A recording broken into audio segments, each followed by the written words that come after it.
نماز جماعت کی پہلی اور دوسری رکعت میں کہ جب امام قرات کر رہا ہو تو ماموم کو کیا پڑھنا چاہیے؟ کنڈے کی نظر کے سلسلے سے مراجع کرام کیا کہتے ہیں؟ لڑکیوں کا بڑے بال رکھنا کیا نحوست اور بیماری کی علامت ہے؟ آئیے ان سوالات کو جانتے ہیں اس ایپیسوڈ میں۔ یوٹیوب انالیٹکس کے مطابق ہمارے ویورز میں سے 76% لوگوں نے ہمارے چینل کو سبسکرائب نہیں کیا ہے اور صرف 25% سبسکرائبرز نے ہی بیل آئیکن کو پریس کیا ہے۔ ہم تمام ویورز سے درخواست کرتے ہیں کہ ہمارے چینل کو سبسکرائب کریں اور بیل آئیکن کو پریس کریں تاکہ ہماری لیٹسٹ ویڈیوز آپ تک پہنچ سکیں۔ بسم اللہ الرحمن الرحیم، نحمدہ ونصلی علی رسولہ الکریم وعلی آلہ الاطیبین الاطہرین۔ ناظرین کرام السلام علیکم۔ آئیے چلتے ہیں اپنے پروگرام کو شروع کرتے ہیں پیغمبر اکرم صلی اللہ علیہ وآلہ وسلم کی ایک نورانی حدیث کے ذریعے سے۔ پیغمبر اکرم صلی اللہ علیہ وآلہ وسلم ارشاد فرماتے ہیں، ان اللہ لا يقبل عملا فیہ مثقال ذرۃ من ریاء۔ اللہ تعالیٰ ایسے عمل کو کہ جس میں ایک ذرہ بھی ریا اور دکھاوا ہو قبول نہیں کرتا ہے۔ دوستو، اگر کسی بھی عمل میں ذرہ برابر بھی ریا اور دکھاوا ہو، یعنی اللہ کے علاوہ کسی اور کے لیے ہم عمل انجام دیں، تو عمل خداوند متعال کے نزدیک قابل قبول نہیں ہے۔ تو ہم کس طریقے سے ریا اور اس دکھاوے سے بچ سکیں؟ اس کا سب سے بہترین طریقہ یہ ہے کہ ہم اس بات کے سلسلے سے غور و فکر کریں کہ جو عمل ہم انجام دے رہے ہیں، اگر خداوند متعال ہمیں توفیق نہیں دیتا تو ہم اس عمل کو انجام نہیں دے سکتے تھے۔ اور جب بھی ذہن میں یہ خیال آئے، شیطان وسوسہ کرے کہ تم کسی کو دکھاؤ، ہم فوراً یہ غور کر لیں اور سوچ لیں کہ یہ عمل اللہ کی توفیق سے ہے، لہٰذا ہمیں یہ عمل صرف اللہ کے لیے دینا ہے۔ تو اس طریقے سے ہم ریا جیسی بیماری سے بچ سکتے ہیں۔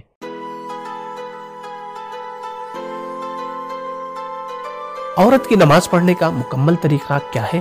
کیا عورتیں میک اپ کے ساتھ نماز پڑھ سکتی ہیں یا نہیں؟ عورتیں اگر کسی نامحرم کے سامنے یا آفس وغیرہ میں نماز پڑھ رہی ہیں تو وہ کس طریقے سے پڑھیں گی؟ آئیے جانتے ہیں اس ویڈیو میں۔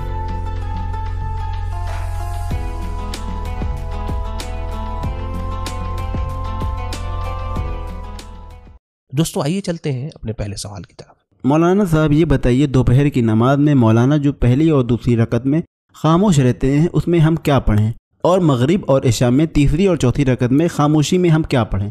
بسم اللہ الرحمن الرحیم۔ سب سے پہلے تو یہ کہ انسان کو چاہیے کہ وہ نماز کو جماعت کے ساتھ بجا لائے، کیونکہ نماز جماعت کے لیے روایتوں میں بہت زیادہ فضیلت بیان کی گئی ہے۔ آغا سیستانی اپنی توضیح المسائل میں بیان فرماتے ہیں کہ روایت معتبرہ میں وارد ہوا ہے کہ جماعت کے ساتھ نماز فرادہ نماز سے 25 گنا افضل اور بہتر ہے، اور پھر فرماتے ہیں کہ نماز جماعت کے لیے بے توجہی جائز نہیں ہے اور انسان کے لیے مناسب نہیں ہے کہ وہ بغیر کسی عذر کے نماز جماعت کو ترک کرے اور چھوڑ دے۔ دوسری بات یہ کہ نماز ظہر و عصر میں جب امام پہلی اور دوسری رکعت میں آہستہ سے حمد اور سورہ پڑھ رہے ہوتے ہیں تو ماموم کے لیے مستحب ہے کہ وہ کوئی ذکر پڑھے، مثلا الحمدللہ اور سبحان اللہ آہستہ سے پڑھے۔ لیکن صبح اور مغرب و عشاء کی نماز میں جب امام حمد اور سورہ کو بلند آواز سے پڑھ رہے ہوتے ہیں تو ماموم کو خاموشی کے ساتھ اسے سننا چاہیے، اور نماز کی تیسری اور چوتھی رکعت میں ماموم کو ایک بار حمد یا ایک بار تسبیحات اربع پڑھنا چاہیے، مثلا سبحان اللہ والحمد للہ ولا الہ الا اللہ واللہ اکبر۔ لیکن بہتر یہ ہے کہ دونوں رکعتوں میں 3 بار تسبیحات اربع پڑھی جائے۔ والسلام علیکم ورحمۃ اللہ وبرکاتہ۔ مومنین کرام، اگر آپ ہم سے کوئی سوال پوچھنا چاہتے ہیں تو یہیں کمنٹ باکس میں سوال پوچھ سکتے ہیں، یا آپ ہمارے دیے گئے انسٹاگرام پیج پر بھی آپ اپنے سوالات پوچھ سکتے ہیں۔ ہماری پوری کوشش یہ ہوگی کہ آپ کے سوالات کے جوابات یہیں کمنٹ باکس میں آپ تک پہنچا دیں، یا بعض اہم سوالات کو ہم ویڈیو میں شامل کر سکتے ہیں۔ ہاں، اگر آپ کا کوئی پرسنل سوال ہے تو ہماری دی گئی جی میل آئی ڈی پر آپ سوال پوچھ سکتے ہیں۔ ہاں، لیکن یاد رہے کہ آپ اپنے مرجع وقت کا نام ضرور لکھیں تاکہ ان کے فتوے کے مطابق آپ کے سوالات کے جوابات آپ تک پہنچائے جا سکیں۔ مولانا صاحب، مجھے یہ جاننا ہے کہ کنڈا یعنی 22 رجب کی نظر کے سلسلے میں ہمارے مراجع کرام کیا فرماتے ہیں؟ بسم اللہ الرحمن الرحیم۔ 22 رجب کی نظر کے حوالے سے 2-3 نکات قابل توجہ ہیں۔ پہلی بات یہ ہے کہ مومنین کو اپنے گھر بلانا، انہیں دعوت کرنا، کھلانا پلانا، ان کے ساتھ ملاقات کرنا، اس کی روایات میں بہت زیادہ تاکید کی گئی ہے اور یہ اجر و ثواب کا باعث ہے۔ دوسری بات یہ ہے کہ خود اہل بیت کا یہ حکم ہے اور وہ یہ چاہتے ہیں کہ مومنین ان کے نام پر اکٹھا ہوں، ان کے نام پر بزم سجائے جائے، محفل سجائی جائے اور ان کا ذکر کیا جائے، مومنین ایک دوسرے کے ساتھ ملاقات کریں، چاہے اس کے لیے کوئی خاص دن ہی معین کیا جائے۔ لہٰذا اس عنوان سے 22 رجب کی نظر منانے میں اور کنڈے یا دوسرے کھانے جو بنائے جاتے ہیں اس میں کوئی حرج نہیں ہے، جائز ہے، شرعی طور پر کوئی مشکل نہیں ہے۔ اور خود آیت اللہ العظمیٰ سید علی سیستانی اور آیت اللہ العظمیٰ سید علی خامنائی کے دفتر سے پوچھے گئے اور معلوم کیے گئے استفتاء کے مطابق فی نفس ہی اس میں کوئی اشکال نہیں ہے، بلکہ یہ ایک جائز عمل ہے۔ ہاں، اس کو 22 رجب کے یا ماہ رجب کے کسی مستحب عمل کے عنوان سے یا شریعت کے حکم کے طور پر نہیں منانا چاہیے، یعنی یہ شریعت کا حکم نہیں ہے کہ 22 رجب کے دن ایسا کیا جائے یا 22 رجب کے اعمال میں یہ ذکر نہیں ہوا ہے، لہٰذا جنرل طور پر اس نظر کو انجام دینے میں کوئی حرج نہیں ہے۔ سبیل میڈیا گروپ ان تمام مومنین اور جوانوں کا تہ دل سے شکریہ ادا کرتا ہے کہ جنہوں نے ابھی تک کسی بھی طریقے سے سبیل میڈیا گروپ کو سپورٹ کیا ہے۔ سبیل میڈیا گروپ کے بڑھتے ہوئے پروگرام اور خدمات کو دیکھتے ہوئے مزید سپورٹ اور تعاون کی درخواست کی جا رہی ہے۔ اگر آپ ہمیں سپورٹ کرنا چاہتے ہیں تو پیٹریون کے ذریعے سے منتھلی ممبرشپ حاصل کر سکتے ہیں۔ پیٹریون کی لنک ڈسکرپشن میں موجود ہے۔ ساتھ ہی ساتھ آیت اللہ سیستانی حفظہ اللہ اور آیت اللہ خامنئی حفظہ اللہ دونوں مراجع کرام کے خمس کا اجازہ سبیل میڈیا گروپ کے پاس موجود ہے، تو آپ اس طریقے سے خود بھی سپورٹ کر سکتے ہیں اور دیگر مومنین کو بھی اس بات کی اطلاع دے سکتے ہیں تاکہ وہ اس طریقے سے سبیل میڈیا گروپ کو سپورٹ کر سکے۔ اور ساتھ ہی ساتھ ایک اہم کام اور ذمہ داری آپ کی ہے، وہ یہ کہ آپ سبیل میڈیا گروپ کے تمام چینل کو ضرور سبسکرائب کریں اور دیگر مومنین کو بھی دعوت دیں تاکہ پیغام محمد و آل محمد زیادہ سے زیادہ عام ہو سکے۔ السلام علیکم، میرا سوال یہ ہے کہ کیا لڑکیوں کے زیادہ بڑے بال پریشانیوں کی نشانی ہوتے ہیں؟ کیا بڑے بال رکھنے سے ہمیشہ بیماری میں مبتلا رہتے ہیں؟ کیا لڑکیوں کو بڑے بال نہیں رکھنا چاہیے؟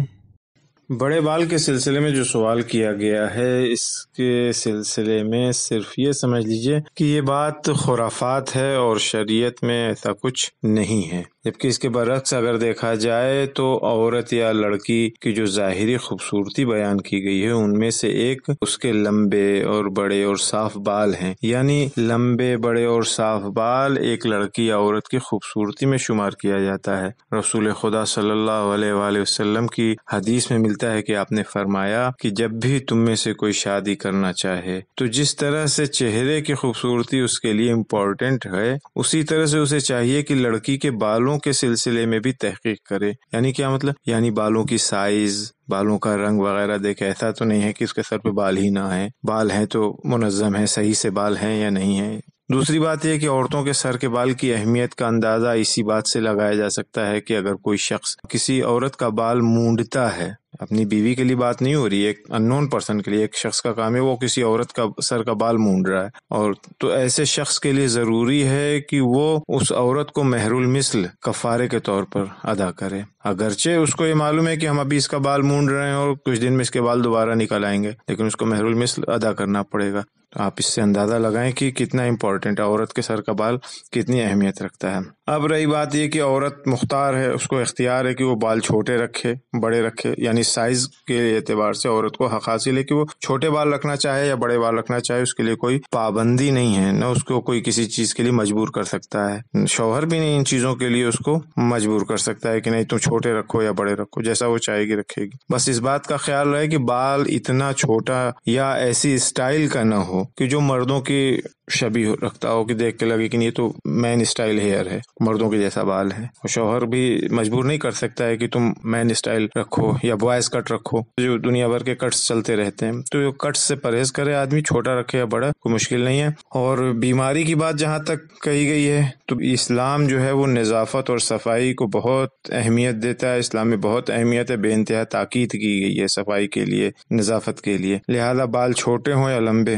ہمیشہ اسے صاف رکھنا چاہیے، سلجھے ہوئے بال رکھنا چاہیے، ایسا نہ ہو کہ بال آپس میں گتھم گتھی ہوں، گرہ پڑ گئی ہو بال کے اندر۔ اگر صفائی کا خیال رکھا جائے گا، جس طرح سے انسان اپنے بدن کی صفائی کا خیال رکھتا ہے، اپنے کپڑوں کی صفائی کا خیال رکھتا ہے، اسی طرح سے اگر بال کی صفائی کا خیال رکھے گا تو بیماریوں سے بھی وہ محفوظ رہے گا۔